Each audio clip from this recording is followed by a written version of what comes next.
News channel, सच है तो बोलेगा। 17 नवंबर से 16 दिसंबर तक होने वाले काशी तमिल संगमम के लिए काशी हिंदू विश्वविद्यालय में परिचय कार्यक्रम का आयोजन किया गया। बता दें कि शिक्षा मंत्रालय भारत सरकार द्वारा आयोजित किए जा रहे काशी तमिल संगमम के लिए बीएचयू मेजबान संस्थान है। बता दें कि संगमम के लिए आयोजित परिचय कार्यक्रम को संबोधित करते हुए प्रख्यात शिक्षाविद तथा भारतीय भाषा समिति के अध्यक्ष चमू कृष्ण शास्त्री ने कहा कि भारतीय हमेशा से आपस में एकता, एकात्मता तथा आत्मीयता के भाव के साथ रहते आए हैं। भले ही भाषा, रहन सहन तथा विचारों को लेकर कितनी भी विविधता क्यों न हो, हमारी एकता व एकात्मता का भाव सदैव बना रहा और यही विविधता हमें एक दूसरे के और करीब लाई। वहीं उन्होंने कहा कि काशी तमिल संगमम देश के दोनों भागों के लोगों को न सिर्फ एक दूसरे के और करीब लाएगा, बल्कि उनमें प्राचीन संबंधों व उनकी प्रगाढ़ता को महसूस कराने का अवसर प्रदान करेगा। कार्यक्रम की रूपरेखा प्रस्तुत करते हुए उन्होंने बताया कि एक महीने में तमिलनाडु से तकरीबन 2500 प्रतिनिधि काशी आएंगे व यहां से समृद्ध अनुभवों व यादगार प्रवास के बाद लौटेंगे।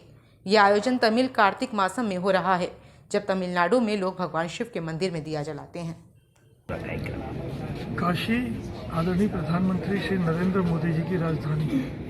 हम काशी वासियों का सौभाग्य है कि वह हमारे सांसद हैं।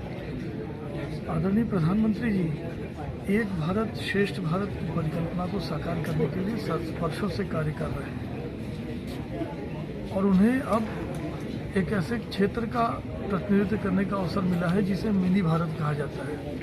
काशी में पूरे देश के विभिन्न भाषाओं प्रांतों के लोग निवास करते हैं और उन्होंने इस कार्यक्रम का आयोजन इसलिए किया है कि हम उत्तर के लोग दक्षिण को और दक्षिण के लोग उत्तर को बहुत अच्छी से आसानी से समझ सकें। एक महीने तक चलने वाले इस आयोजन में उनकी भाषा को, उनके रीति रिवाजों को समझने का हमें अवसर मिलेगा, अपनी भाषा रीति रिवाज उन्हें समझाने का हमें अवसर मिलेगा। ये हमारी एकता और अखंडता को और मजबूत करेगा। यह अवसर देने के लिए आदरणीय प्रधानमंत्री जी के प्रति हृदय से आभार व्यक्त करता हूँ और इस क्षेत्र के जनसेवक होने के नाते यह कार्यक्रम पूरी तरह से सफल हो, इसके लिए हम लोग जी जान से जुटेंगे, इसका भरोसा हो। विश्व प्रसिद्ध देव दीपावली के सफलतापूर्वक समापन के बाद रविवार को गंगा घाट के करीब 100 देव दीपावली संयोजकों को प्रशस्ति पत्र व अंगवस्त्र प्रदान कर सम्मानित किया गया। सम्मान समारोह का यह आयोजन बनारस रेलवे स्टेशन के समीप व कैलाशपुरी आश्रम के सामने लॉन में शाम को किया गया। बता दें कि यह कार्यक्रम केंद्रीय देव दीपावली महासमिति की ओर से आयोजित हुआ। इस कार्यक्रम का शुभारंभ वैदिक मंत्रोच्चार से हुआ। इसके बाद मुख्य अतिथि प्रोफेसर चंद्रमौली उपाध्याय, गुरु देवी प्रसाद पांडे, महाराज पवन कुमार पांडे, समाज सेविका रजनी शर्मा ने दीप प्रज्वलित कर किया। इस मौके पर के मिश्रा व केंद्रीय देव दीपावली महासमिति के अध्यक्ष आचार्य वागीश दत्त मिश्रा को अंगवस्त्र प्रदान कर उनका स्वागत किया गया। समारोह में अभिवादन पत्र का वाचन आचार्य वागीश दत्त मिश्रा ने किया। उन्होंने कहा कि बाबा विश्वनाथ की पावन नगरी में हम सभी को मैहर देवी मां शारदा के प्रधान पुजारी देवी प्रसाद पांडे महाराज, पवन कुमार पांडे महाराज के स्वागत का सौभाग्य मिला।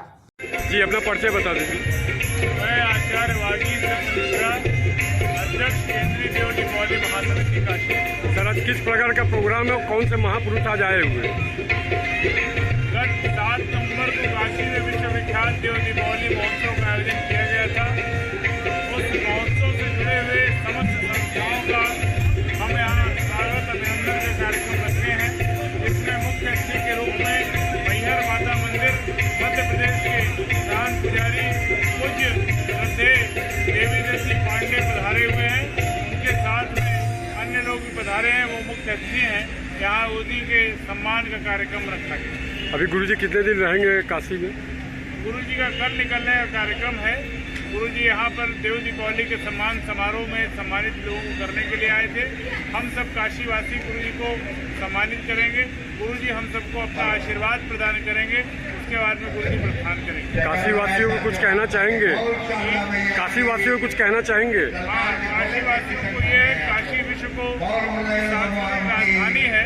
सारे संसार को, दुनिया को काशी मार्ग दिखाती रही है, पथ प्रदर्शक रही है काशी दुनिया के लिए। काशी को अपनी भूमिका का निर्वहन ठीक प्रकार से करना होगा। युगों से काशी लोगों को आज शंकराचार्य बुद्ध के माध्यम से मार्गदर्शन करती रही है। काशी पुनः देव दीपावली के माध्यम से विश्व में अपने नियमों का प्रकाश फैला रही है। काशी ऐसे ही बढ़ती रहे, फलती फूलती रहे, यही कामना है। मैहर धाम के पीठाधीश्वर देवी प्रसाद और उनके बड़े बेटे पुजारी पवन पांडे शास्त्री ने रविवार को श्री काशी विश्वनाथ का दर्शन किया। इस दौरान कैलाशपुरी कॉलोनी में प्रेस कॉन्फ्रेंस में विश्वनाथ धाम की भव्यता की जमकर तारीफ की। उन्होंने कहा कि विश्वनाथ मंदिर का उद्धार हुआ है और अब बाबा जीवों का बेड़ा पार करे।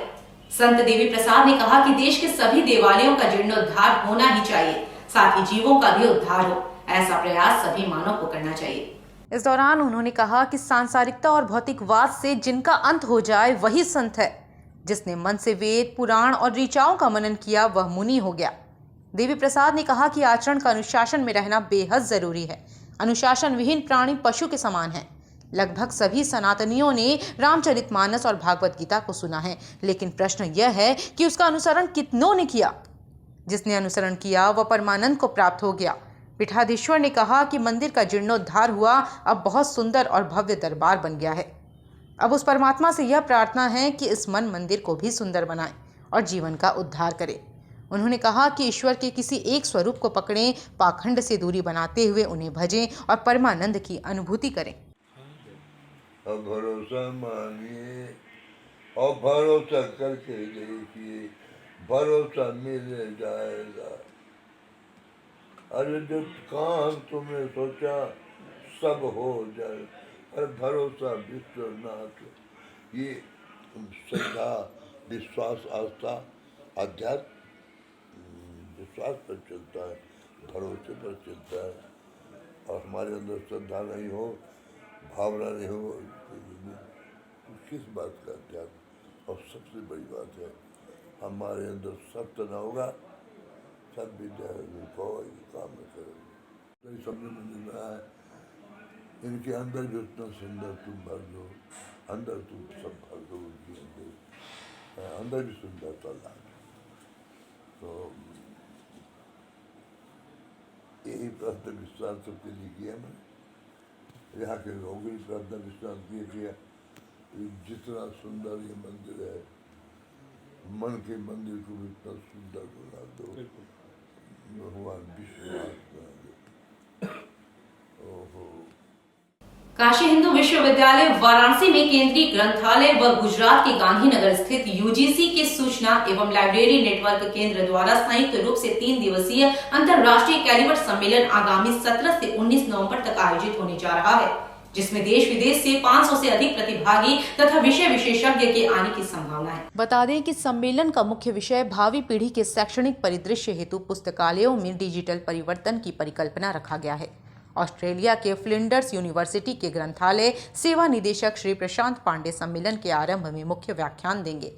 इस सम्मेलन में जहां एक और 16 अतिथि विद्वानों द्वारा विशिष्ट व्याख्यान दिए जाएंगे, वहीं साथ में 51 शोध पत्र व 48 पोस्टर प्रस्तुतियां होंगी। 19 नवंबर को समापन के पूर्व विशिष्ट विद्वानों के मध्य चर्चा भी आयोजित की जाएगी। सम्मेलन का शुभारंभ 17 नवंबर को सुबह 10 बजे काशी हिंदू विश्वविद्यालय स्थित भारतीय प्रौद्योगिकी संस्थान BHU के निदेशक व प्रोफेसर प्रमोद कुमार जैन द्वारा किया जाएगा। ये कॉन्फ्रेंस हम लोग इन्फिनिट के बारे में बता देते हैं, जो कि हमारे सहयोगी हैं इस कॉन्फ्रेंस को ऑर्गेनाइज करने में।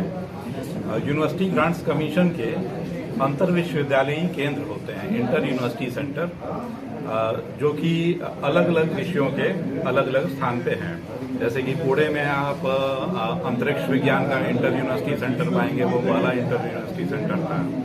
काशी में भी आप लोग एक कैंसर संस्थान के बगल में पाएंगे टीचर एजुकेशन से संबंधित इंटर यूनिवर्सिटी सेंटर। उसी तरीके से लाइब्रेरी के क्षेत्र में ये इंटर यूनिवर्सिटी सेंटर है, INFLIBNET, information and library network centre.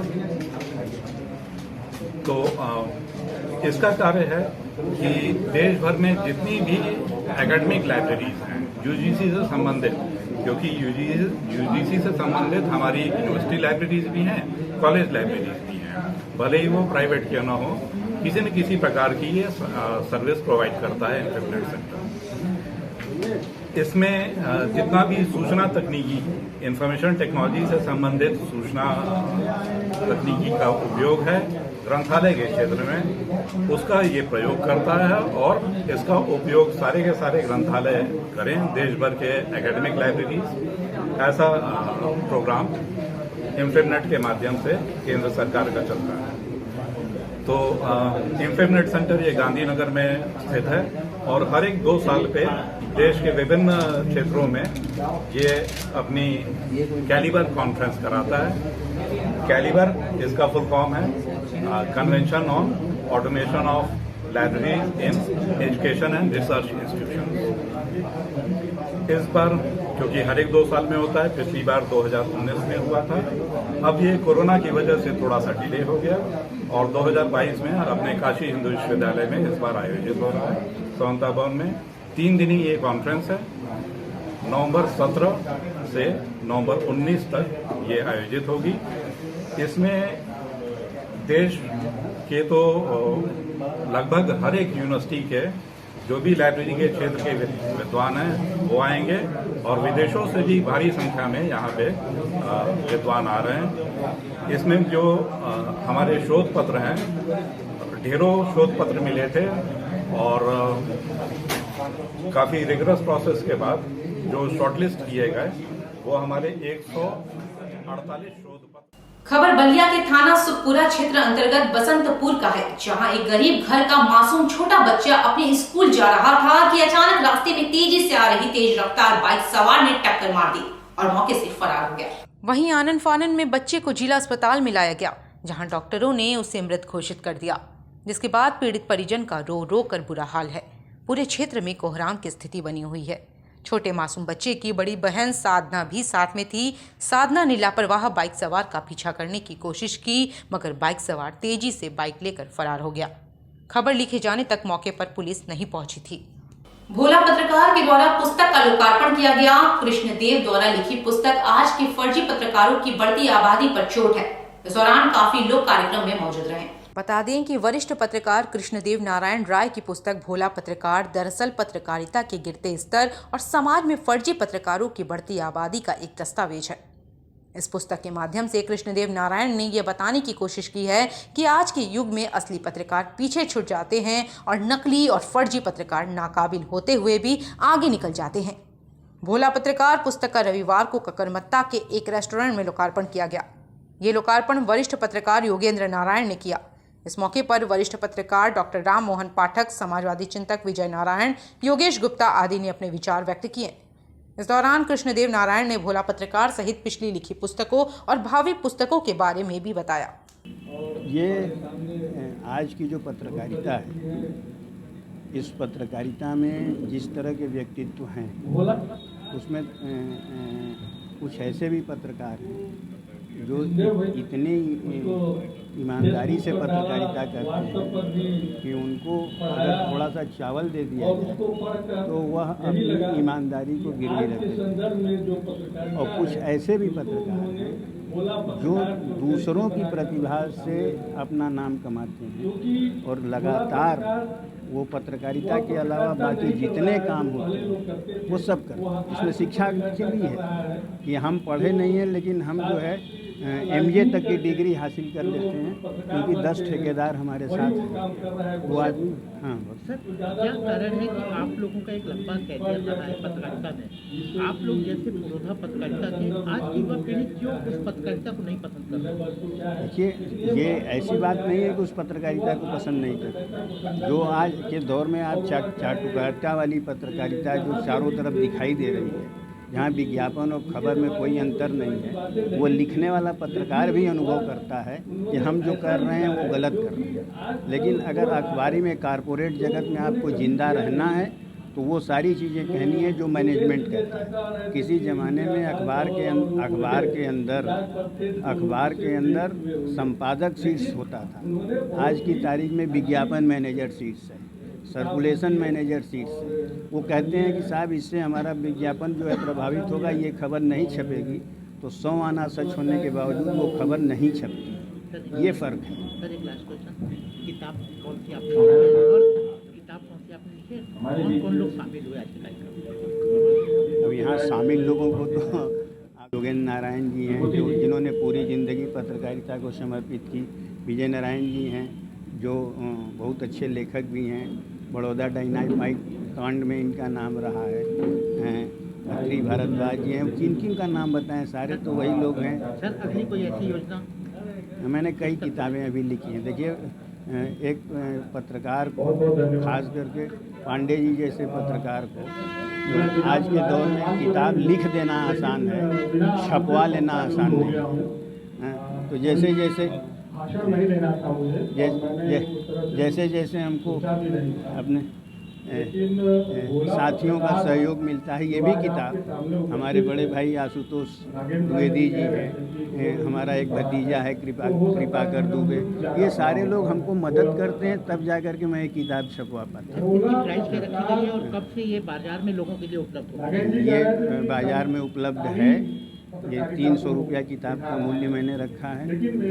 करीब 230-35 पेज का ये उपन्यास है और मुझे लगता है कि खास करके जो पत्रकारिता की ज़िंदगी जीने वाले लोग, उनको ये उपन्यास पसंद है।